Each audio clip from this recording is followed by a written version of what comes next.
साथ नहीं रह सकता। यूपी में आतंक दहन का शुरू होने वाला है सबसे बड़ा ऑपरेशन। ऑर्डर हो चुका है, नेपाल बॉर्डर तक हलचल तेज हो गई है। आतंक के आका के होश अभी से फाख्ता होंगे। हैंडलर हिल उठा होगा क्योंकि तालीम की आड़ में नौजवानों को गुमराह कर दहशतगर्दों की भर्ती के खेल का अब खात्मा होना तय है।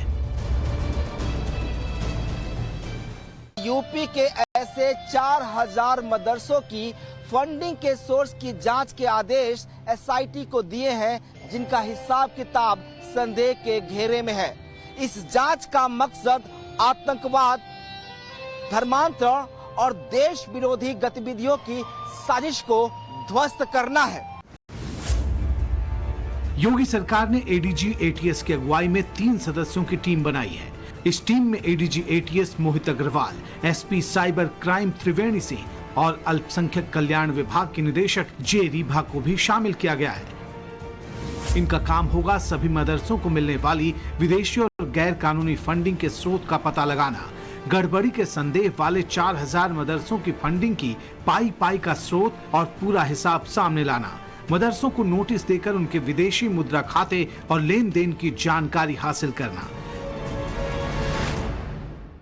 प्रतीत ये हो रहा है कि हवाला के जरिए दान राशि आ रही है।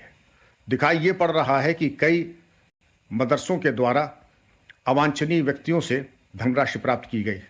विशेषकर उत्तर प्रदेश नेपाल सीमा में जो मदरसे हैं उनके द्वारा यह बताया जाता है कि कई स्रोतों से जो कि अवांछनीय हैं धनराशि प्राप्त की गई। तो ये सरकार की जिम्मेदारी है कि इस प्रकार की दान राशि जो प्राप्त हो रही है उसका पूरा ऑडिट करें। मदरसों की आड़ में साजिश रचने वालों पर योगी सरकार की पहले से ही सख्त निगाह है। यूपी सरकार ने पिछले साल यूपी के सभी मदरसों का सर्वे कराया था। 20 अक्टूबर को इसकी रिपोर्ट आई थी, जिसके मुताबिक यूपी में करीब 25,000 मदरसे चलते हैं। इनमें से 16,513 मदरसों को मान्यता मिली हुई है। खुलासा हुआ है कि राज्य में करीब 8,500 ऐसे मदरसे चल रहे हैं जिन्हें सरकार से मान्यता नहीं। यही नहीं, इनकी फंडिंग में भी गड़बड़ी की बातें सामने आई।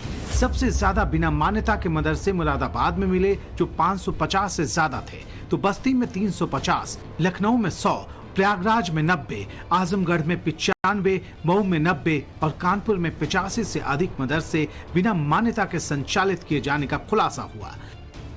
अब ये सभी मदरसे रडार पर हैं। इन पर कई तरह का शक है। हर संदेह की पड़ताल होनी है।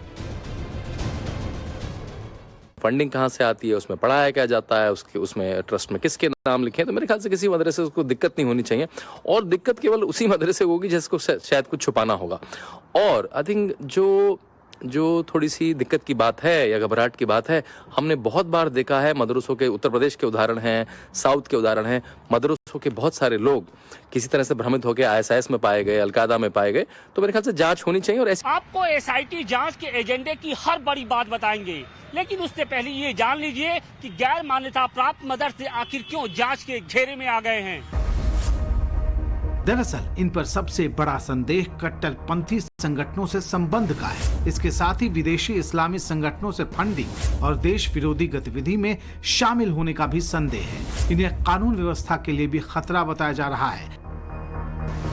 खासतौर पर नेपाल सीमा से सटे तराई के इलाके में कुकुरमुत्ते की तरह कुछ सालों के भीतर बनाए गए सैकड़ों मदरसों पर सबसे ज्यादा पैनी नजर है। किन स्रोतों से दी गई, क्या सरकार को इसकी जानकारी उपलब्ध कराई गई, और अगर नहीं उपलब्ध कराई गई तो किन कारणों से। और ये तर्क अविश्वसनीय है कि उनको जानकारी नहीं थी मदरसा संचालकों को कि नियम और प्रक्रिया क्या है। इस आदेश का सबसे ज्यादा असर नेपाल से सटे सीमावर्ती जिलों में है। यहाँ बाकी जगहों के मुकाबले कम दूरी में कई गुना ज्यादा मदरसे हैं और यही कारण है कि इसकी फंडिंग में विदेशी हाथ होने का सबसे ज्यादा संदेह है। लखीमपुर खीरी, पीलीभीत, श्रावस्ती, बहराइच और सिद्धार्थनगर के इलाकों में 1000 से ज्यादा मदरसे चल रहे हैं। माना जाता है कि इनकी संख्या में कई गुना वृद्धि के पीछे विदेशी फंडिंग है। इस संदेह की ठोस वजह भी है क्योंकि सर्वे के दौरान यहाँ के ज्यादातर मदरसों के संचालक ने कहा कि उन्हें देश के बड़े शहरों से जकात की रकम आती है, साथ ही विदेशी फंडिंग के जरिए भी पैसे मिलते हैं। हो सकता है कि सरकार के पास गोपनीय तरीके से कुछ ऐसे इनपुट्स मिले हों जिसमें कुछ गलत गतिविधियाँ संचालित हो रही हों। ये लॉ एंड ऑर्डर का मामला है और ऐसे किसी मदरसे में अगर इस तरह की काम हो रहे हों, अब गलत पैसे आ रहे हों, गलत काम हो रहे हों, उनसे देश विरोधी गतिविधियाँ संचालित हो रही हों, तो निश्चित रूप से कार्रवाई होनी चाहिए। और जांच के बाद मैं इतना जरूर निवेदन करूँगा कि जांच के बाद इसकी रिपोर्ट भी सार्वजनिक रूप से हम सबको मालूम होनी चाहिए। पिछले साल आई मदरसा सर्वे रिपोर्ट में मान्यता प्राप्त मदरसे की ज्यादातर जानकारियां दर्ज हुई, लेकिन 8,500 बिना मान्यता वाले मदरसों के बारे में कई ठोस जानकारी नहीं मिली। सर्वे में इनकी फंडिंग के सोर्स के बारे में पूरा ब्यौरा हासिल नहीं हुआ, इसीलिए शक गहराया, क्योंकि कई जिले में बिना मान्यता प्राप्त मदरसे की बड़ी इमारतें मिली, सैकड़ों बच्चों के पढ़ने की जानकारी मिली, तमाम तरह की सुविधाएं भी दिखी, लेकिन इस पर होने वाला खर्च कहां से आता है, इसको लेकर रहस्य बना रहा। जब तक फंडिंग के स्रोत का पता नहीं चलेगा, तब तक मदरसे को हो रही फंडिंग का मकसद भी अंधेरे में ही रहेगा, साथ ही इस धन के दुरुपयोग का खतरा भी बना रहेगा। यही वजह है कि अब SIT बनाई गई है और जांच में इससे पर्दा उठेगा। सरकार की निगाह में अल्पसंख्यक और बहुसंख्यक का भेद नहीं, जाति का भेद नहीं, संप्रदाय का भेद नहीं। सरकार की निगाह तो एक है और वह है सबका साथ, सबके विकास का। यहाँ यह जान लेना जरूरी है कि विदेशी फंडिंग में टेरर कनेक्शन का एंगल क्यों अहम है। दरअसल इसी महीने यूपी STF ने बांग्लादेशी और रोहिंग्या घुसपैठ का खुलासा किया था। जांच में यह बात सामने आई कि इस सिंडिकेट को एक NGO ने 20 करोड़ की विदेशी फंडिंग की। कहा यह जा रहा है कि जैसे ये सच सामने आया, एजेंसियां हैरान हो गई। ATS ने एक बांग्लादेशी सहित 3 लोगों को गिरफ्तार किया था। बांग्लादेशी को लखनऊ के चारबाग स्टेशन से गिरफ्तार किया गया था। उसने पश्चिम बंगाल के रहने वाले शेख नजीबुल हक और अबू हुरायरा गाजी का नाम लिया था, जो सहारनपुर के देवबंद में रह रहे थे। ATS ने इसके बाद इन दोनों से पूछताछ की, जिससे खुलासा हुआ कि जाली दस्तावेज के जरिए ये घुसपैठ करवाई जा रही थी। खुलासा हुआ कि घुसपैठ के सिंडिकेट को FCRA अकाउंट्स यानी विदेशी मुद्रा के खातों के जरिए फंडिंग मिल रही थी। ये फंडिंग एक NGO के नाम पर थी, लेकिन काम देश में घुसपैठ कराने का हुआ। यही वजह है कि अब तमाम संदिग्ध मदरसे की विदेशी फंडिंग की SIT जांच शुरू करने के आदेश दिए गए हैं। SIT जांच की एक बहुत लंबी सूची है। अब जब चुनाव नजदीक आया है तो मदरसों की विदेशी फंडिंग की जांच भी SIT करेगी। भारतीय जनता पार्टी के पास आज आखिर मुद्दे क्या हैं? हिंदू मुसलमान, मंदिर मस्जिद, भजन कीर्तन, अजान, लव जिहाद, हिजाब, नकाब, मदरसे, फिल्में, मज़ारे, UCC। लोगों का ध्यान भटकाने की कोशिश है। आखिर सरकार के पास ऐसा मैकेनिज्म क्यों नहीं बना कि जिससे ऑडिट हो सके? अब क्या जो वित्तीय जांच है उसको पुलिस की टीम कैसे करेगी? It should not be done only in UP, but it should be done in almost all the states, because this is a very major internal security issue. All those madrasas who are getting funded by different countries and different organizations must be taken into the radar, because what kind of education they are imparting and for what they are getting funded, this should be in the government's knowledge. So I guess it's a welcome step and all states should follow this. भले ही मदरसों की funding की जांच पर सियासत तेज हो, लेकिन सच का एक दूसरा पहलू भी है। यूपी के CM योगी आदित्यनाथ की छवि भले ही ऐसे मुख्यमंत्री की बनी है जो अवैध गतिविधियों में शामिल मदरसों पर सख्ती से नकेल कसने में जुटे दिखते हैं, लेकिन दूसरी तरफ उन्होंने मदरसों में पढ़ने वाले छात्रों की आधुनिक शिक्षा के लिए कई अहम कदम उठाए हैं। इसका सबूत है योगी सरकार की तरफ से पेश इस साल का बजट। मदरसे की इमारत और हॉस्टल के लिए 6 करोड़ 81 लाख रुपए आवंटित करने का ऐलान हुआ।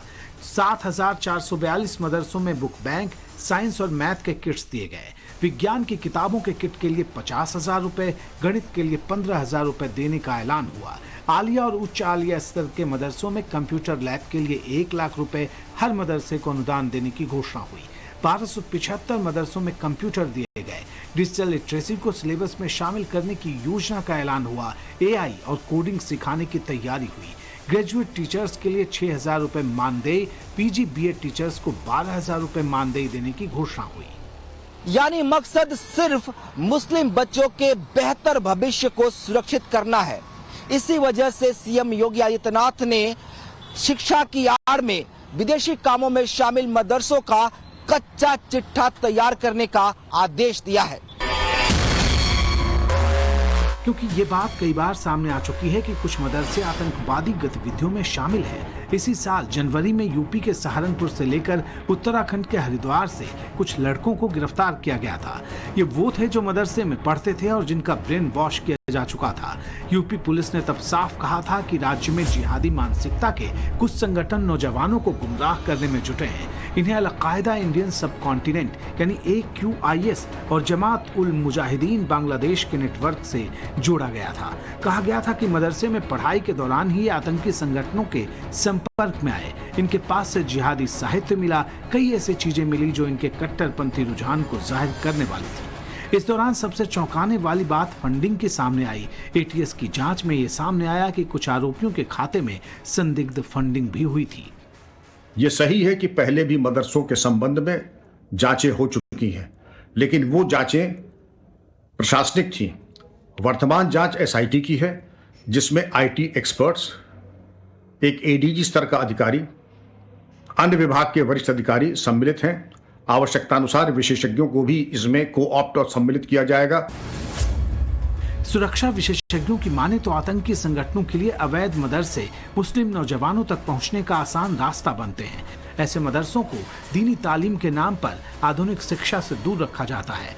पहले छात्रों को कट्टरपंथ की शिक्षा दी जाती है और फिर उन्हें आतंकी संगठनों के लिए कच्चे माल की तरह तैयार किया जाता है। इसी आशंका से वो खतरा बढ़ जाता है जिसे यूपी की जमीन से जड़ मूल से उखाड़ने के लिए योगी सरकार ने SIT से हर संदिग्ध मदरसे की कुंडली खंगालने को कहा है, फंडिंग का स्रोत पता करने को कहा है।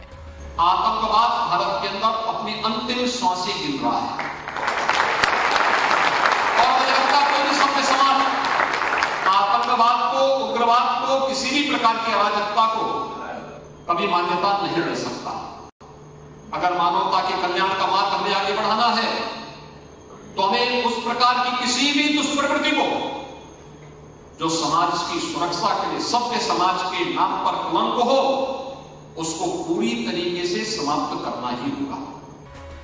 अब सबकी नजर इस बात पर है कि संदिग्ध मदरसों का कच्चा चिट्ठा जब सामने आएगा तो कितने राज एक साथ बेपर्दा होंगे। लखनऊ से विनोद मिश्रा और मनीष यादव के साथ bureau report, times now Bharat.